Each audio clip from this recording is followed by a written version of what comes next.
अखंड सौभाग्य की प्राप्ति के लिए विवाहित महिलाएं करती हैं करवा चौथ का व्रत। करवा चौथ का व्रत प्रत्येक वर्ष कार्तिक मास के कृष्ण पक्ष की चतुर्थी तिथि में रखा जाता है। इस दिन विवाहित महिलाएं अपने पति के दीर्घ आयुष के लिए, उनके अच्छे स्वास्थ्य के लिए भगवान शिव, माता पार्वती और चंद्रदेव से विशेष प्रार्थना करती हैं और इस व्रत का पारण किया जाता है रात्रि में चंद्रमा का उदय होने के बाद, उन्हें अर्घ्य देने के बाद।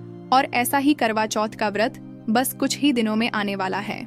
तो चलिए आज के इस वीडियो में जानते हैं कि इस बार करवा चौथ का व्रत कौन से दिन आएगा, इस दिन पूजा का शुभ मुहूर्त कौन सा रहेगा और रात्रि में किस समय पर चंद्रोदय होगा जब इस व्रत का पारण किया जा सकता है। इन सभी विषयों पर आज बात करेंगे। तो चलिए आज का करवा चौथ कब है, विशेष वीडियो आरंभ करते हैं। प्रत्येक वर्ष कार्तिक मास के कृष्ण पक्ष की चतुर्थी तिथि के दिन करवा चौथ का व्रत मनाया जाता है। इस वर्ष 2025 में करवा चौथ आ रही है। 10 अक्टूबर 2025 शुक्रवार के दिन कार्तिक मास के कृष्ण पक्ष की चतुर्थी तिथि का आरंभ हो जाएगा। 9 अक्टूबर 2025 गुरुवार के दिन रात्रि में 10:54 पर और चतुर्थी तिथि समाप्त होगी 10 अक्टूबर 2025 को रात्रि में 7:28 पर। इसलिए उदय तिथि के अनुसार 10 अक्टूबर 2025 शुक्रवार के दिन ही करवा चौथ का व्रत रखा जाएगा। करवा चौथ का व्रत अत्यंत कठिन होता है क्योंकि यह प्रातः काल से शुरू होकर चंद्रोदय तक किया जाता है। सुबह ब्रह्म मुहूर्त में इस व्रत की शुरुआत सरगी खाकर की जाती है और चंद्रमा को जल अर्पित करने के बाद यह व्रत पूर्ण किया जाता है। तो इसीलिए करवा चौथ वाले दिन इस व्रत का संपूर्ण समय रहेगा सुबह 6:19 से लेकर रात्रि में 8:13 तक। इस दिन प्रातः ब्रह्म मुहूर्त का समय है सुबह 4:40 से लेकर 5:30 तक।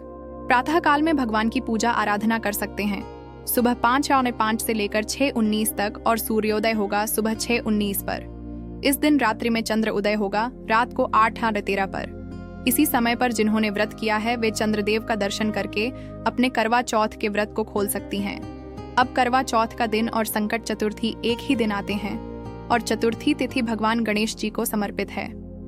इसलिए विवाहित महिलाएं करवा चौथ के दिन भगवान शिव, माता पार्वती और भगवान गणेश की पूजा अर्चना करती हैं। कठिन व्रत उपवास करके महिलाएं चंद्रमा के दर्शन और अर्घ देने के बाद ही अपना व्रत पूर्ण करती हैं। करवा या करक मिट्टी के पात्र को कहा जाता है। इसके माध्यम से चंद्रमा को जल या अर्घ दिया जाता है और इसलिए करवा चौथ की पूजा में करवा अति आवश्यक होता है। इस व्रत को कठिन व्रतों में से एक माना जाता है। इसमें ना तो अन्न लिया जाता है ना जल, यानी कि यह व्रत निर्जल रखा जाता है। पूरे दिन उपवास करके चंद्रमा का उदय होता है, तब चंद्रमा के दर्शन करके उनको अर्घ देने के बाद ही यह व्रत पूर्ण होता है। इस दिन चंद्रमा के दर्शन करने के बाद अपने पति के हाथों पानी पीकर अपने व्रत का पारण किया जाता है। करवा चौथ के दिन सबसे पहले तो सूर्योदय के समय में पूजा की जाती है। उसके बाद संध्या के समय फिर से पूजा करनी होती है। इस व्रत में शाम की पूजा का अधिक महत्व माना जाता है, जो कि प्रदोष काल में किया जाता है। इसलिए इस दिन करवा चौथ की पूजा के लिए शाम को प्रदोष काल का मुहूर्त रहेगा, शाम 5 स्वतिहातन से लेकर 7:11 के बीच में। इसी समय के दौरान जो महिलाएं करवा चौथ का व्रत रख रही हैं, उन्हें इस करवा चौथ की पूजा विधि विधान के साथ करनी होगी और उसके साथ ही करवा चौथ की व्रत कथा का श्रवण भी करना होगा। इस व्रत कथा का श्रवण किए बिना करवा चौथ का व्रत अधूरा माना जाता है। अब देखिए, करवा चौथ का व्रत विवाहित महिलाएं ही कर सकती हैं, लेकिन कई स्थानों पर आप देखेंगे तो अविवाहित कन्याएं भी इस व्रत का पालन करती हैं। अच्छा पति प्राप्त करने के लिए अगर कोई महिला बीमार है, शारीरिक रूप से अशक्त है या गर्भवती है, तो ऐसे समय में शास्त्रों के अनुसार उसे यह व्रत नहीं करना चाहिए। और अगर फिर भी कोई महिला करना चाहती है तो वह जल, फल इत्यादि लेकर इस व्रत का पालन कर सकती है। आइए अब बात करते हैं कि पीरियड्स में यह करवा चौथ का व्रत कब करना चाहिए। तो देखिए, पीरियड्स के समय में अगर किसी महिला ने पहले से यह व्रत किया हुआ है तो वह यह व्रत इस बार भी कर सकती हैं, लेकिन उसे इस दिन करवा चौथ की विशेष पूजा अर्चना नहीं करनी चाहिए। वह किसी भी प्रत्यक्ष रूप से सेवा में सम्मिलित नहीं हो सकती, लेकिन वह संपूर्ण दिन के दौरान उपवास कर सकती है, कथा का श्रवण कर सकती है और रात्रि में चंद्रमा का दर्शन कर सकती है। चंद्रमा को अर्घ नहीं दे सकती। चंद्रमा का दर्शन करके उनसे प्रार्थना करने के बाद अपने पति के हाथों पानी पीकर वह अपने करवा चौथ के व्रत का पारण कर सकती हैं।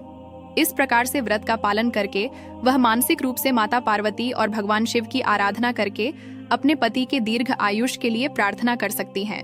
और इस प्रकार पीरियड्स के दौरान भी जिन महिलाओं ने पहले से करवा चौथ का व्रत आरंभ कर दिया है वह इस बार भी करवा चौथ का व्रत रख सकती हैं।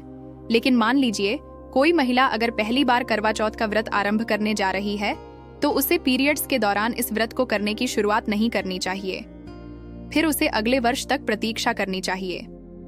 करवा चौथ के शुभ अवसर पर विवाहित महिलाएं पति के लंबे आयुष, सुख समृद्धि में वृद्धि इत्यादि के लिए करवा माता की पूजा करती हैं और इसके साथ ही करवा चौथ का व्रत धारण करती हैं। इस व्रत का श्रद्धा पूर्वक पालन करने से विवाहित महिलाओं को अखंड सौभाग्य का वरदान प्राप्त होता है। इसके साथ ही उनके सुख और सौभाग्य में वृद्धि होती है और उनकी समस्त मनोकामनाएं पूर्ण होती हैं। तो यह थी आने वाले करवा चौथ के विषय में संपूर्ण जानकारी।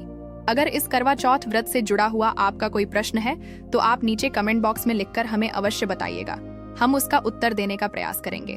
तो चलिए मिलते हैं बहुत जल्द ऐसे ही प्रमाणभूत व्रतों और पर्वों की यथारूप जानकारी के साथ आपके अपने चैनल अनंत भक्ति दरबार पर। याद से सब्सक्राइब कर लीजिएगा क्योंकि इसी चैनल पर हम करवा चौथ की विशेष पौराणिक कथाएं भी लेकर आएंगे, तो वह आप कहीं मिस न कर दें। हरे कृष्णा।